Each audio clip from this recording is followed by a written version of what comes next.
తిరుపతిలోని శ్రీ వెంకటేశ్వర గోసం రక్షణశాలలో కనుమ పండుగ సందర్భంగా గో మహోత్సవ వేడుకలు వైభవంగా జరిగాయి. ఈ కార్యక్రమంలో TTD EO Anil Kumar Singhal, board సభ్యులు జి భానుప్రకాష్ రెడ్డి పాల్గొన్నారు.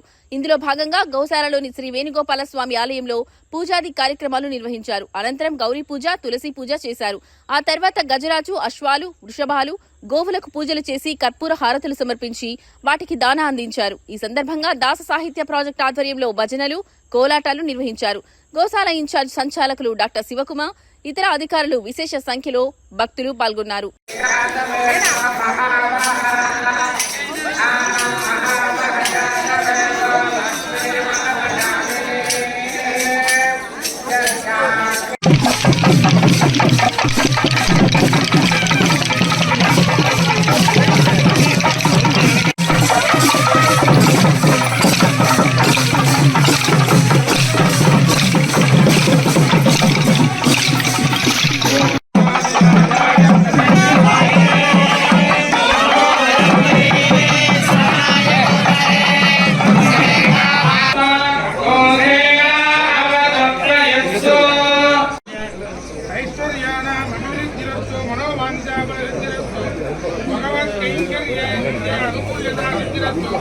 శ్రీ వేణుగోపాల స్వామి శరణారవిందయోః యథావిద్యా శ్రీ నామాక్షరం శ్రీదేవం శ్రీగిరవాయ నమః ఓం నారాయణాయ నమః ఓం మాధవాయ నమః ఓం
శుభాకాంక్షలు.